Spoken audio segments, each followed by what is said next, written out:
ang on-the-spot na tugon at aksyon sa inyong mga sumbong at hinaing. Hashtag Palatawag. Sa mga nakaantabay nating live viewers ngayon, Handa na ba kayo? Handa na! At hindi na natin patatagalin pa upang kayo po ay direktang makausap at agad nating maasistihan ang inyong problemang legal. Sa sino mang nais makausap ang ating punong mananggol pambayan, i-comment nyo lamang po ang inyong pangalan, cellphone number, tahanan o address, problemang legal sa ating comment box. Hashtag Palatawag na! Ayan po, makakausap po natin, Chief, ang ating hashtag Palatawag #1 na may problema sa lupa sa Imbang, La Paz, Tarlac. yan nyo muna yung kwento niya. Ito Sige po, nga. ang kanyang salaysay, Chief. Chief, magandang araw po. Ako po si Aling Imbang, taga Tarlac.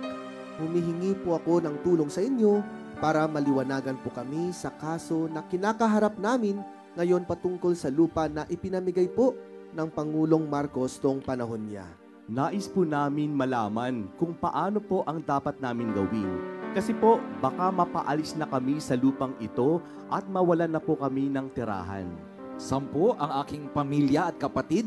Sa ngayon po, 3 pamilya po kaming naninirahan sa lupang ito. Maraming salamat po. Nasa linya po natin ngayon ang district head ng Pau Tarlac, si Attorney Minerva Gabriel Sahagon. Ayan. Kumusta ka na, Attorney? Ayan, nandiyan si Aling Imbang. Imbang. Oh, ma'am, pasok po kayo. Hello po. Good Yes, afternoon ma'am. po, Chief. Opo, ma'am. May titulo ba yung lupang tinitirikan nyo? O rights? Yes po. Alin ang totoo doon? May titulo o may rights? Choose the best answer. Wala pa po. Wala. Wala pa po siya. Opo, May- bali CLT lang po siya, Chief, na pinamigay nung panahon ni CLT? Marcos po Alam under ko na yung yan. PD 27 po. Certificate of land transfer. Tama? Yun po. Opo. Hawak nyo po ba yun?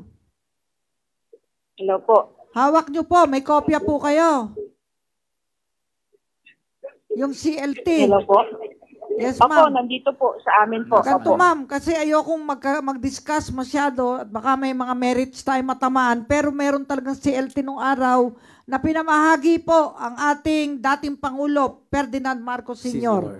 Andyan po si Atty. Minerva, siya na po bahalang mag one-on-one sa inyo. Pupunta po kayo sa Tarlac City, sa PAO office. Atty. Minerva, anong address natin dyan?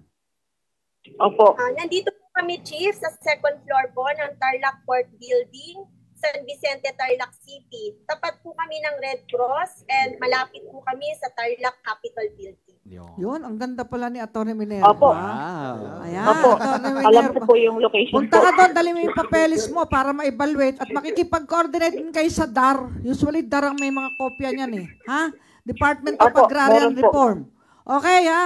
Opo. At kung sino Opo, ba meron po kaming nagpapaalis, dala po. baka na land grab na yan, lupa na yan. Alamin natin na malalaman sa RD rin yan, attorney ha? Minerva ha? Yes po. Sige, bahala ka na. Ayoko masyadong mag-expound at baka tayo ay may malabag Opo. na panuntunan. Ayun. Okay po?